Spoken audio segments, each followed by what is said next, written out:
আমি তো সংস্কারের কোনো আলামত 110 দিনে দেখতে পারিনি, নির্বাচনের কোনো আলামত 110 দিনে দিতে পারিনি। আমি 5 বার 4.5 বার পার্লামেন্ট ইলেকশন করেছি। ইলেকশন করতে গেলে যে ব্যাকগ্রাউন্ড ওয়ার্কগুলো লাগে সেটা আলামত আমরা দেখতে পাচ্ছি না। এখন আজকের এই তারিখে শামীম ভাই একটু পরিষ্কার হওয়া দরকার, কোন জিনিসকে আপনি সাবস্টেনশিয়ালি আলামত মনে করেন সেটা একটু পরিষ্কার করেন। হ্যাঁ, সেটার জন্য যে একটা কাঠামো লাগে, নির্বাচন কমিশন লাগে, নির্বাচন কর্মকর্তা ট্রেনিং লাগে, ডেপুটেশন লাগে, ভোটার তালিকা লাগে, ব্যালট পেপার লাগে, নির্বাচন দলগুলোর কনসেনসাস লাগে, নির্বাচিত রাজনৈতিক দলগুলোর সাথে আলোচনা লাগে।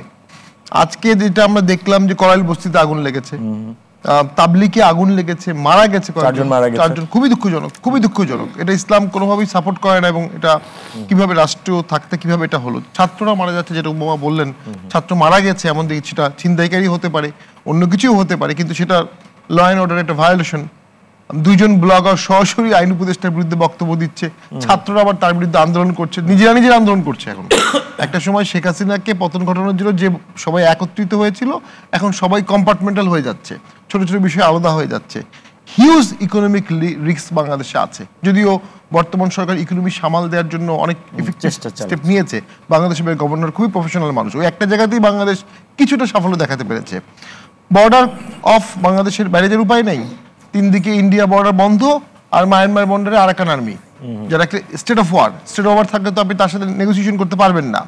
ব্যুরোক্রেটিক নন কোঅপারেটিভ অ্যাপ্রোচ, আমলা, পুলিশ, আর্মি সবাই মিলে কিন্তু সরকারের সাথে অ্যালাইনমেন্ট আছে না, পলিটিক্যাল পার্টির সাথে অ্যালাইনমেন্ট নাই। দেশ চালাবে কিভাবে সরকার? ভোট করবে কিভাবে সরকার? ভোট করতে গেলে, দেশ চালাতে গেলে, সংস্কার করতে গেলে এই সবাইকে তো আগে অ্যালাইনমেন্টে আনতে হবে।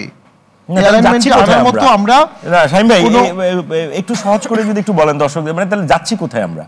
এই মুহূর্তে কোথাও যাচ্ছে বলে আমি মনে করতে পারছি না, তবে ডক্টর ইউনূস অবশ্যই একজন প্রভাবতুল্য ব্যক্তি। আমরা জাতীয় ঐক্যের ডাক দেখলাম, এবং আমরা দেখলাম যে নির্বাচন কমিশন বলছে যে আমরা প্রস্তুত আছি নির্বাচনের জন্য, সরকার একটা টাইমলাইন বলছে, এর ভেতরে তাইলে আমরা যাচ্ছি। সরকারের টাইমলাইনটা তো বেশিরভাগ রাজনৈতিক দলই এখনো গ্রহণ করেনি। এর আগেও ভোট হতে পারে, পরেও হতে পারে। আরেকটা ব্যাপার যেটা ঘটছে, ছাত্ররা একটা মহান আন্দোলন করেছে, কোনো সন্দেহ নেই, অকুতভয়, এবং সেটার জন্য তারা অনেক সম্মানের প্রাপ্য, এবং তাদের অনেক উচ্চ আসনে আসীন করা প্রয়োজন।